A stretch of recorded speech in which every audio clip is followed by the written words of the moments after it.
Hey guys, it's Tombox here. Welcome to part 2 of 3 of the Cybernetic Horizon set analysis. Welcome you guys, welcome back. And in this video, we're going to be talking about the new archetypes and major supports. So there's about 4 archetypes that we're going to be talking about in the part 2. Don't forget about part 3, which is all the underrated stuff that you guys don't like to read about it, but we'll talk about it anyway, just in case you guys don't want to get screwed over, like Waking the Dragon, stuff like that.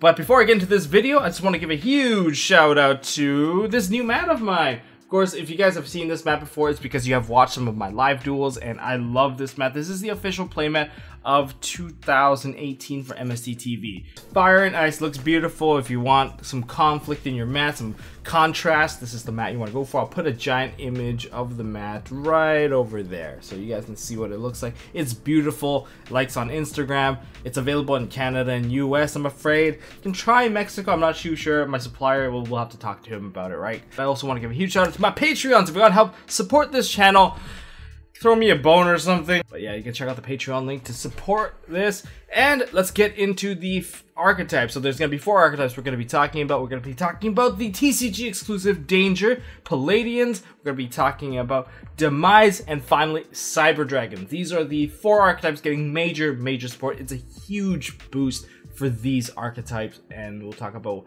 how it kind of shifts their playstyle or what they're about in general. Alright, now taking off my jacket, and we're going to be diving into the wild side of TCG exclusive Danger. These guys are made up of mythical monsters such as Bigfoot, Loch Ness Monster. We also have a Jackalope and Chupacabra. So what's so special about this TCG exclusive archetype? Well, they seem to be the chase of the set. It seems like Konami realized Cybernetic Horizon, there's not exactly a lot of chase. You either chase Cyber Dragons or you go ahead and go for Borrow's Sword, but because every other card is low rarity, like Hayate is not juiced to a secret rare, then therefore they need some way to juice us, and it seems like a new archetype seems to be the way to go.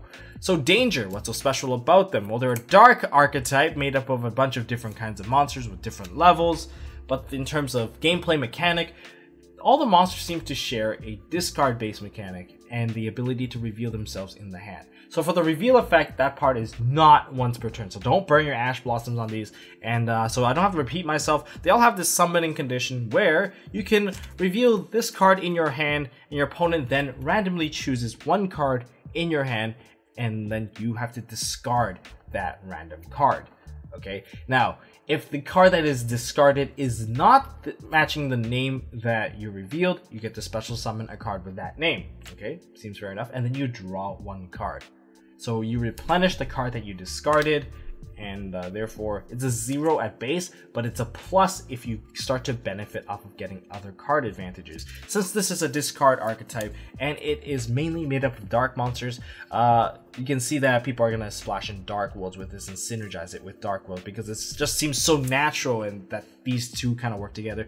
All these monsters offer discard outlets, so Dark Worlds is going to be into the mix. Now what happens if the card does get discarded, however? A card with a matching name, because if you have multiple copies, your opponent doesn't know if you're going to be ditching the matching card, so that's why they worded it this way. So if you ditch a card with a matching name, well, that's it. Well, that's actually not it. They all carry a discard-based effect as well, so that discard-based effect is going to trigger. So they all have a hard once per turn discard-based effect. So starting with Bigfoot. Bigfoot is your 3k beater. It is a beast, and like literally it is like the type beast. And the one thing to note is that if this card is discarded, you can target one face-up card your opponent controls and destroy it, but this is hard once per turn, so it's like a weakened version of Grapha. Grapha, if you do discard it by card effect, you can pop any card on the field, not hard once per turn, and it can also summon itself back from the graveyard. So that's why this card in Grapha works very well. Note that this is a level 8, so that being said, you can discard it with trade-in, and you can draw 2 cards and pop 1 card. That's why trade-in is probably going to be a thing in this deck, because they're going to mix it with Grapha, and Grapha can also be traded into the graveyard, which is very beneficial because you can revive Grapha quite easily. So this is your big beat stick. Most of these monsters aren't very strong. Next up, we have the other secret rare, Nessie. Nessie is your searcher. So if this card is discarded, you get to add 1 danger card from your deck to your hands. Any danger card, including spells and traps. That's about it. It's basically a wall that also offers you to search. However, this card is level 7, so it's a bit of a weird zone, but you probably just want to ditch it and search yourself. the trap card, which I'll talk about in a bit. But yeah, this is a pretty amazing card in my opinion, a 3 of, and therefore this creates some hype and demand and chase in this set. And if they support this archetype even further, that's something to be very wary of, because this card potentially could go even higher. Next up, we have the ultra rare Jackalope. Jackalope, when this card is discarded, you can special summon out a danger monster from the deck in defense position, except for Jackalope. Okay, so if you miss, you can summon Jackalope. If you don't miss, you get another monster. Yeah, in defense position. Probably gonna be a Nessie or something like that, because Nessie is a big wall. Unless you're just looking for fodder for level 8, then you put out Bigfoot so that you can probably rank it into something. Or you can just use it for link fodder. Yeah, stuff like that. But Jackalope, pretty awesome monster. Definitely a 3 of in the deck. And then we also have Chupacabra. This is your Reborn, because if this card is discarded, you can target 1 danger monster in your graveyard, and you can special summon out that card from the graveyard. Of course, that monster's effect is not negated, and therefore, if you summon out Bigfoot, you have a 3k beater to keep going into your combos. That's the nutty thing about this. All of their effects are pretty relevant to how the deck plays. One thing to note, this guy is the only Fiend in the deck, so note that Dark Worlds are all Fiend based, so you can probably banish this card for Gates of the Dark World or something like that. But Dark World is definitely going to be part of the mix, and I see a lot of Dark World based deck profiles already. I'm still experimenting with this current deck, so once I'm ready, I'll show you guys my findings, and I'll probably do a demo game with this as well. Now onto the spell card, we have Realm of Danger. Honestly, I think this spell card is pretty weak. It is an ultra rare, but whatever. Your opponent cannot target danger monster you control with card effects during the turn that they are special summoned. So when they come out, they're pretty safe for the most part, unless of course you run into a Mirror Force. And then once per turn, you can target 1 danger monster you control while you control that. You control that face-up monster. It can attack your opponent directly, and also your opponent cannot target it for attacks. Yeah, that being said, that just makes it so that you can hit them 3k direct. So in other words, if you're gonna go into time, that's okay. You can punch him for 3k, or you can punch him for any amount, 15, 16, I don't know. You can just chump people. It's probably gonna be one of your finishing moves in time regardless.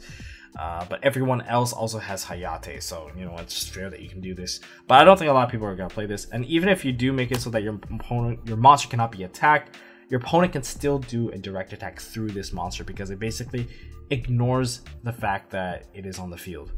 And then finally, the most important card, I think, is Danger Zone. Searchable through Nessie.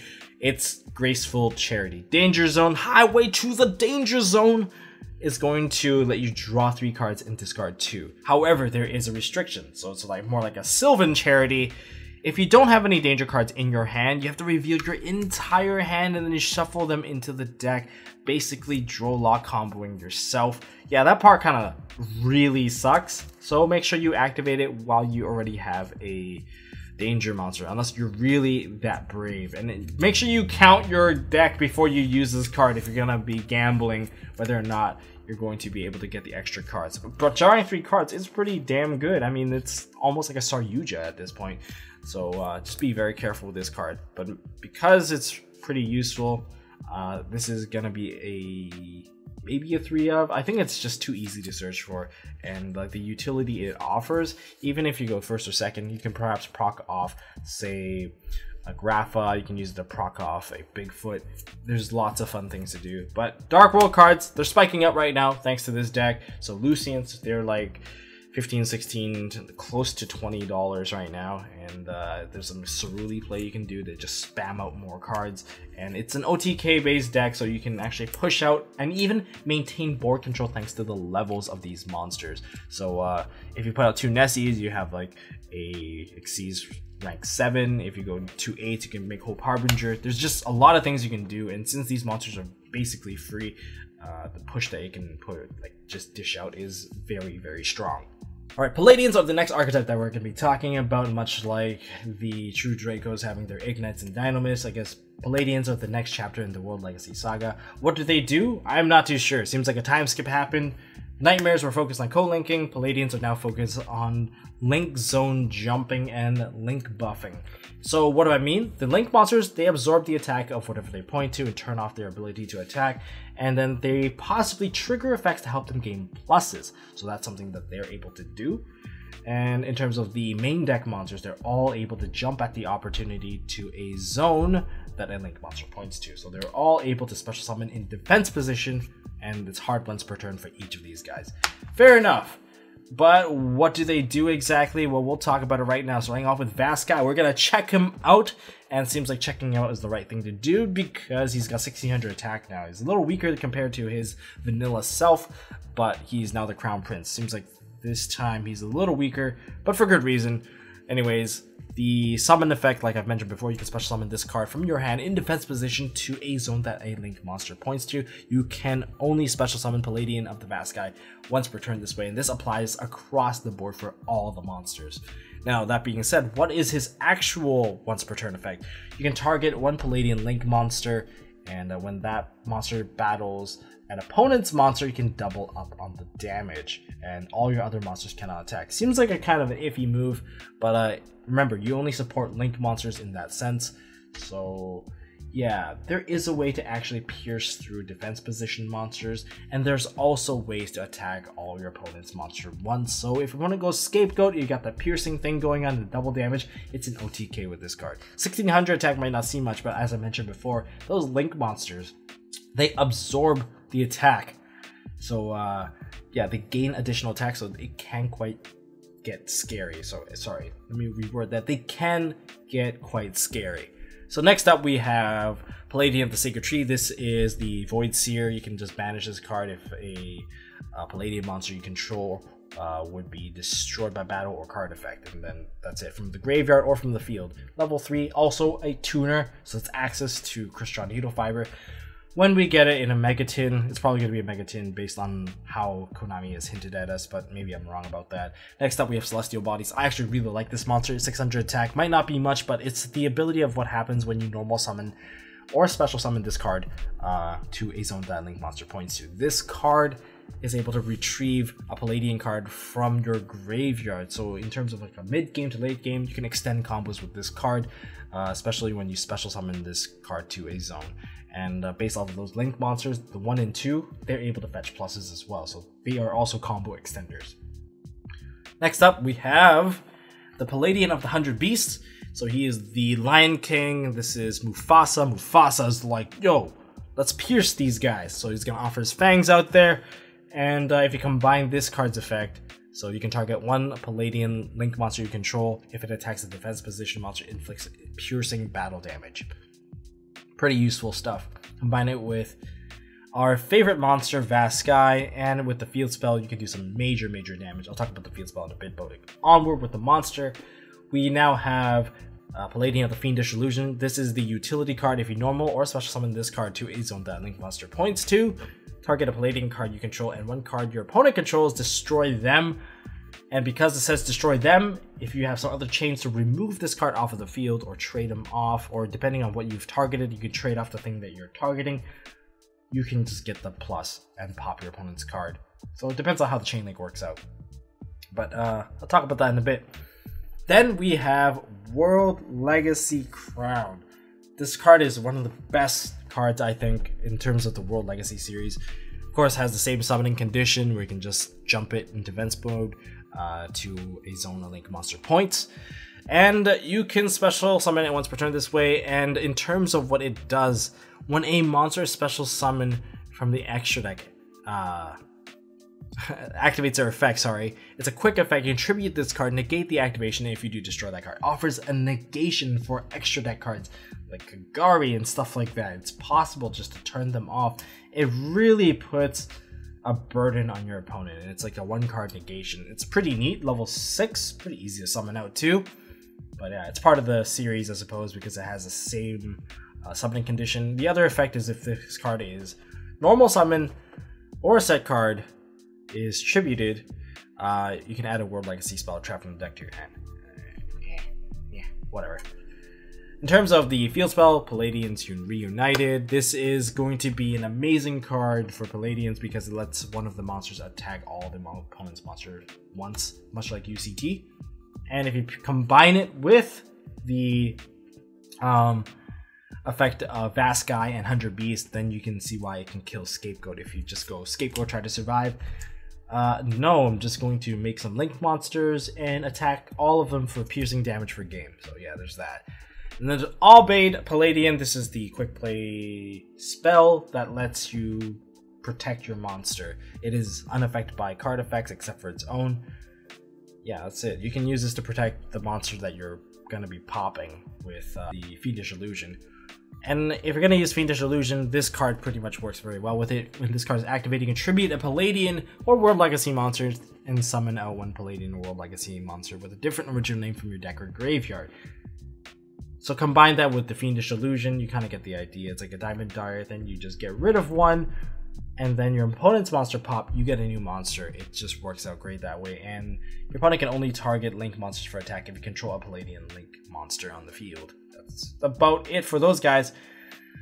Now time for the Link monsters. Okay, Megaeus, when you special summon onto a zone that this card points to, you can add a Palladian monster from deck to hand.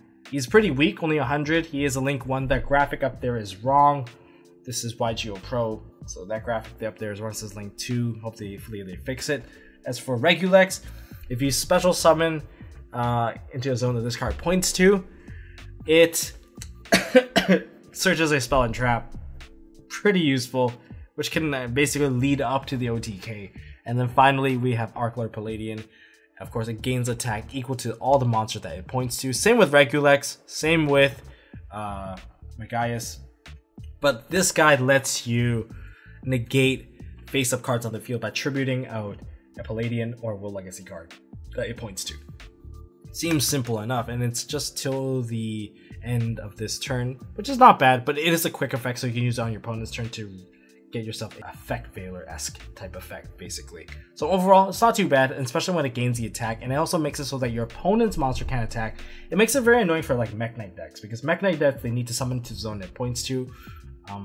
That's too bad, you can't attack anymore, so it makes you safer, and you also gain their attack. In other words, Mech Knights will struggle when you put these monsters on the field, because these guys are just going to be too big.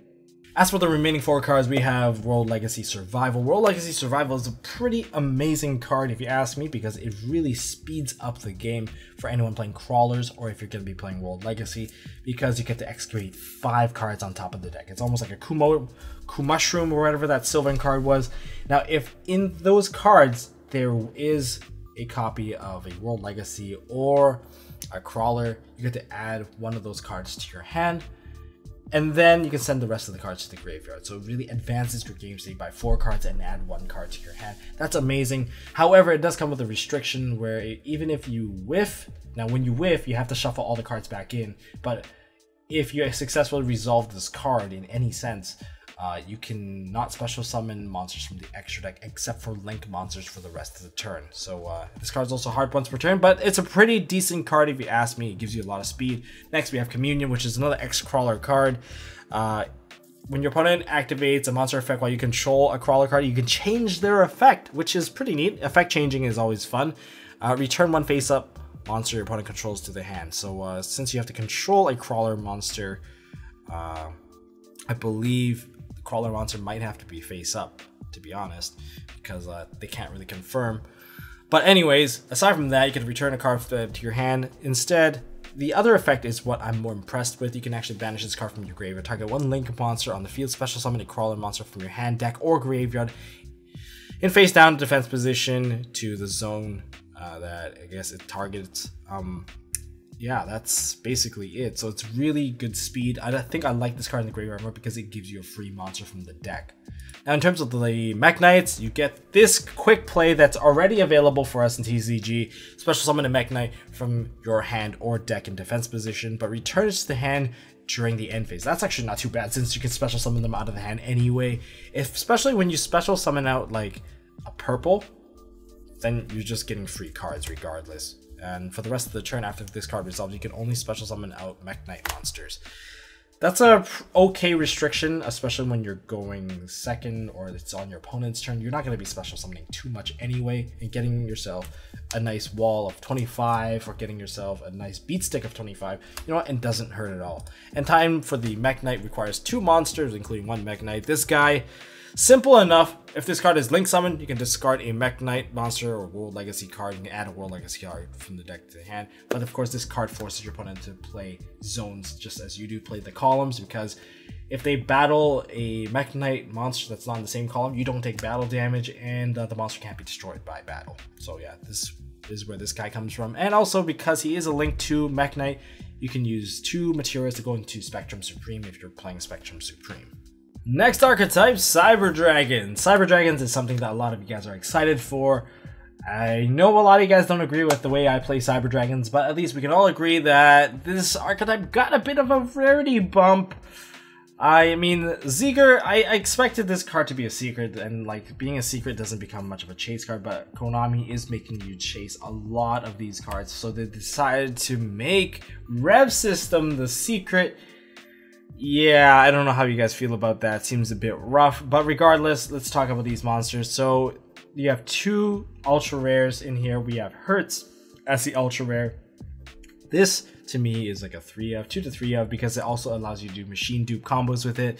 It changes its name to Cyber Dragon once on the field, so much like all those guys. But this card, when it's sent to the graveyard, helps you retrieve a Cyber Dragon from the deck or graveyard. So that's where this card is at. Even though it's weak, it's got a ton of utility, and that's where this card is very, very useful.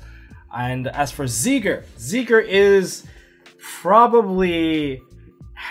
It depends on how you want to play this card. A lot of you guys are more of a purist of Cyber Dragons. You guys think that this card is more of a one of, so maybe you guys don't need to chase this card. It's only an ultra rare after all. The card is 2 machine monsters, 1 Cyber Dragon included. So for 2 machines, it's pretty simple. It changes its name to Cyber Dragon, so you can actually revive it later on with a rev system.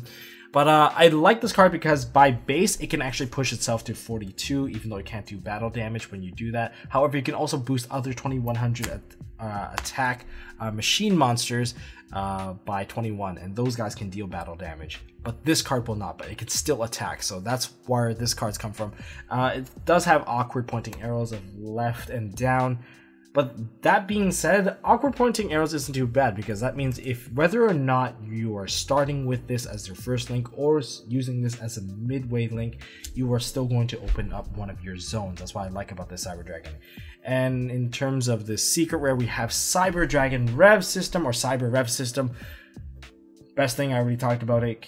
Doesn't target. You can search this card out with core and not once per turn, and also protects the Cyber Dragons that come out from this effect. And you can summon out Cyber Dragons from your hand while you don't control, or your opponent doesn't control a monster. So that to me is already a huge plus. And if you do use limiter removal, your Cyber Dragon stays alive because it cannot be destroyed by card effects. So that's, to me, another plus. As for the other 2 cards related to Cyber Dragons, we have Cyber Dragon Veer. Changes his name. It's a level 4 Cyber Dragon. I think he's a bit awkward, but if you do normal or special summon out a Cyber Dragon, you can jump this card straight from your hand. And if you have summoned out Cyber Dragon, what's his name, Dre, you can, I guess, change him to level 5 and basically do your shenanigans that way. But I think this guy's a bit too garnety, he's a bit too slow, and sure, boosting 500 attack, you have other ways of actually pushing for damage, and Cyber Dragon being such a strong OTK deck, not exactly the most ideal card in my opinion. But if you need an opening play, or maybe you just want a free body onto the field, he, I guess, is there. I don't know, he's definitely the weakest link of the bunch. And then we have this Trap Cybernetic Overflow. Banish any number of Cyber Dragons that have different levels from each other, from your hand or graveyard or face up on your side of the field, and destroy the same number of cards your opponent controls. So this card does not target in terms of its destruction, so that gives you a bit of utility when it comes to popping cards. And if this card is on the field and it's destroyed by a card effect, you can add a Cyber Spell Trap from the deck to your hand. So it offers you a level of protection, as well as you can even set this card if your opponent pops it. You can fetch other utility cards to kind of counter your opponent on the coming turn. Overall, Cyber Dragons, I don't really need to talk too much about them. You guys probably know more about it than I do. But yeah, in terms of rarity, yeah, Rev System, a bit buffed up, and probably more than a one of, so it's a bit of a chase for us. And then we have Ziegler Ultra, and we have Hertz as an Ultra, and this guy's just so useful. Anyone that says you shouldn't play more, like you shouldn't play more than one of this card, perhaps they haven't used this card to the full potential. And with this card, I just want to point out one more thing about this card. This card in Machine Dupe, if you think about the 3 copies of, say, Cyber Dragon Core, 3 Hertz, 3 Cyber Emergencies, that's 9 cards. And if you play 3 Machine Dupes, it seems like you have more chances of wanting that Machine Dupe but not having it, because Machine Dupe seems like it's going to be live in more cases. It's almost like the Teledad ratio, where if you have a Destiny draw, you're 90% of the time going to activate that Destiny draw regardless. And I'm losing my voice as I talk about this. So Machine Dupe is most of the time live. And as for the final archetype, we have the End of the World. I really love the art of this card. This card deserves a mat, to be honest, and it'll take someone forever to make it, but if you can make it, you know, props to you, because even I'm not brave enough to actually go ahead and make this. But if this was like the entire mat, holy, it is going to be beautiful. That's just my opinion. You know, there's a little money to be made there, if you ask me. But regardless, looking at these monsters, so these guys are support from a very old archetype, which is the End of the World ritual monsters, the Armageddon types, the Oblivion and Armageddon, Ruin, and Demise. Not Card of Demise, this is Demise, the King of Armageddon. Now, what's so special about these guys? So aside from the support from back in Shadow of Infinity, these guys have one major weakness, is that in their hand they change their name to the monster Demise, King of Armageddon, or Ruin, the Queen of Oblivion. Because of this name change, Mind Crush just needs to call Ruin, Queen of Oblivion, or Demise, and every copy will be ripped out. Whether it be Demise, the Fiend of Armageddon, or the Supreme King, they will all get wiped out. That is the annoying part. So Mind Crush is a serious weakness, if you don't know. If you call Supreme King of Armageddon, you will be ditching a card randomly from your hand because you miscalled, since there is no Demise Supreme King of Armageddon in the hand anyway. Yeah, that's a little fun fact for you guys. Let's talk about these monsters. Of course, Demise destroy cards, Ruin gets a double attack, but what's so special about these cards in particular? So this new Demise Supreme King of Armageddon, if you ritual summon this card while it's on the field, ritual monsters you control cannot be destroyed by battle, which is okay. That's pretty cool. So free swings all the way. Kind of awkward synergy if you ask me, but if this card was ritual summoned only using ritual monsters, so you get additional benefits when you only use rituals as fodder for these guys summoned. What happens is that you do not pay life points for the activated effects. So you don't pay the 2,000 to destroy as many other cards on the field as possible and then inflict damage to your opponent. So you don't need to pay that if you only use rituals. Okay, that's neat, I think. Actually, that's as far as I can really put it. That's just neat. But I guess you don't really need the all ritual effect if you just want to pay the 2,000 life anyway and just pop a bunch of cards. Just be careful in time, because you know, paying 2,000 life, that's a very hefty price in time, where you might not even be able to game your opponent after that. So that's something for you to be careful of. But if you can just do it without getting there, or you can do it without burning your own life, then yeah, by all means do so. So what about the mini Demise? Demise Fiend of Armageddon. You know, young Demise trying to make a name for himself, trying to be as kick-ass as possible, holding his little training axe, his little training wheels. What does he do? So as the level 4 Demise, he has 1,800 attack, so not very strong. You can destroy a face-up monster on the field. So he's got the same effect as Zaborg. Yeah.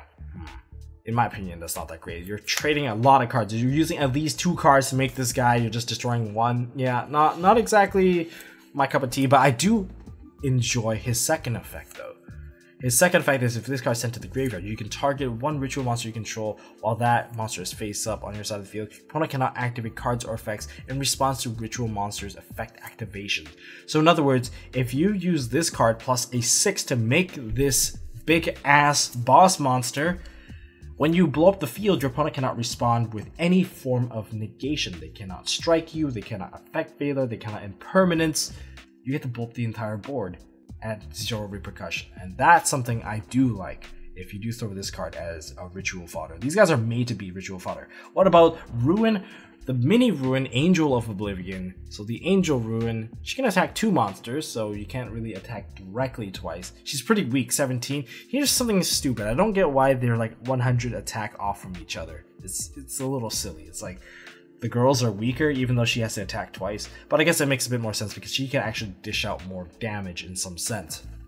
But anyways, if this card's sent to the graveyard, whenever you attack, your opponent cannot respond. So that's what she does in terms of targeting one of your ritual monsters, as long as it remains face up. So it's a bit of a permanent buff if you use them as ritual fodder. As for the graceful Queen of Oblivion, man, she's into some weird things. Check out that kinky outfit. But okay, regardless, she's a ritual. I like the card background, if you ask me. She's got like, I think Demise shadow right behind her, and I think Ruin is behind this one. I can't really tell, but there's some evil in this one. But looking at her effect, if she's only summoned through ritual monsters, she can attack twice. So in other words, she loses her ability to double attack, which is, to me, a big trade-off in terms of the card effect. But regardless, she has Flame Wingman ability. If she does destroy opponent's monster by battle, inflict damage to your opponent's life points equal to that monster's original attack. So yeah, maybe she does do a bit of damage, if you ask me. Of course, while she is face up on the field, this ritual summon card, all ritual monsters you control cannot be destroyed by card effects, so you don't have to worry about torrentials, mirror forces, stuff like that. Nothing to really worry about. So that's good for us. And even if you activate your effect, even if you get striked while this card is on the field, your monster lives. So you got that.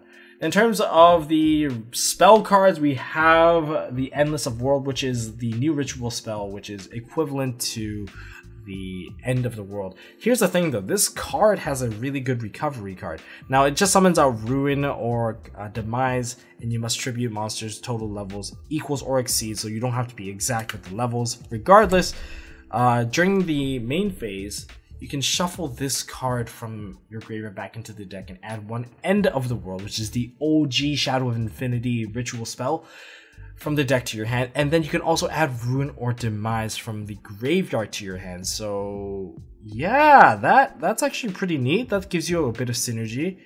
So while this card's on the field or in the hand, sadly I think you can only add the OG copies, because only in the hand or on the field do they change their names. So yeah, a little bit of a drawback, but I guess you'll have to run the OG copies anyway if you're planning to play this deck. I don't think they've been reprinted very much. I think they got reprinted in Dark Revelations 4. Perhaps we're going to see some reprints in OTS. So I can probably expect the OTS to kind of include some of the Demise stuff if they're really trying to promote some more sales. Field spell, I'm not a big fan of this field spell. It doesn't exactly do too much. It lets you change ritual monsters level, so you can change up the ritual number. Okay. Once per turn, if a Ruin or Demise is ritual summoned to your side of the field, you can activate an effect to draw one card or destroy one card on the field. Yeah, that's very minimal. Doesn't exactly have high impact whatsoever. I mean, drawing a card, sure, that's really nice. You get to replenish a card. Destroying one card on the field, maybe, but that's only if you can actually successfully get that ritual summon going. So, yeah, Mind Crush is still a thing. Then we have Reverse of the World. This is a more interesting card in my opinion, because it's a quick play spell that ritual summons from the deck. So you can, you can special summon out a Ruin or Demise from the hand or deck, only using stuff in your hand. Ugh, sorry. Now, that being said, it has to be equal or exceed. You can only activate once per turn. That gives you maybe a bit of utility to summon stuff out of the hand and deck during your opponent's turn. But since most of these monsters don't exactly have quick effects, I don't know how viable this card actually is. Now let's look at the Devi Rituals and the Incantation. I think that's what they're going to be called now. So these guys, they synergize with each other. They special summon each other, and all you really need to do is to activate these cards' effect is that you have to reveal a ritual spell or you reveal a ritual monster. And what it does is you get to special summon this card and another Devi Ritual monster, except for a monster with the same name. So normally if you have Talismandra, you will summon out Candle. If you have Candle, you summon out Talismandra for now. There's going to be 2 more coming out in Soul Fusion, so be aware of that. But now, they all have 2 effects. One, which is to summon itself out on the field and tag out its brother, if you will. The other one is when it's special summoned from the deck, you get to add the missing link. So by missing link, I mean the missing piece. So if you revealed a spell to summon out one of the monsters, you'll be able to fetch yourself the monster. If you reveal the monster, you're going to be able to fetch out the spell. So that's kind of how they work with each other. Luckily, these guys are mainly all rare, so you don't have to worry about price points or anything. If you really enjoy this archetype, well, I guess that's easy for you. And to be honest, Demise is a very badass looking monster. I wouldn't mind seeing like Demise on one side and then you have Ruin on the other, and it would just make such a badass mat with the spell hexagram just kind of in the middle. Oh man, such a beautiful thing, you know, just me and my artistic sense going off. But these guys, be careful of these, because right now you can only really go into like level 10s, but later on you're gonna get a weaker monster. I think I got 3 and a 6, or sorry, 3 and a 5 maybe, and then you can actually go into better levels.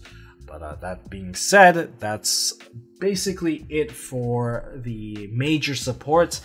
I've got some shotgun support for the cyber stuff. We've got some Gokis coming up in the next part if you guys want to stay tuned with that. And a lot of the underrated cards. There's some cards that have pretty interesting effects that I really want to bring attention to, because maybe in the future they might not be so gimmicky. Perhaps there are decks that can really bring them to their full potential with some of these cards. But some of these are just funny cards, and I'm probably going to go through the last segment, part 3, which are the underrated and some of the tech cards much more quickly, and stay tuned for that. And of course, if you are playing in the sneak peek tournament, please be aware that this sneak peek, there's a ton of big beaters, and that's something that you have to be careful of. And there's going to be a ton of link plays, especially for anyone that's capable of acquiring Palladian cards, because I believe Palladian and Demise cards are the ones that are going to lead you to victory if you're going to be playing at the sneak peek draft tournament.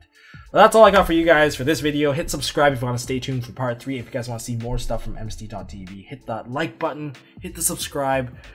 And it is super hot in here. Man, maybe I should change the pictures. Let's take away the candle. I just want to cool out a little. It's super hot. And as always, don't forget to hold on to your MST.TV. Special thanks to my Patreons, because you guys make this video possible. You guys are the encouragement behind all of this. Shout outs to you guys. Hey guys, thanks for watching. If you like this video, please drop us a like so we know we are doing a good job. And you can also subscribe to MST.TV for more fantastic videos by clicking on the button on the left. Don't forget to check out our partners at Imperium Duelist. They make really high quality mats, including some of my own limited edition release stuff. And if you want to check out one of our past videos, click here on the right. As always, don't forget to hold on to your MST.TV, and I'll see you next time.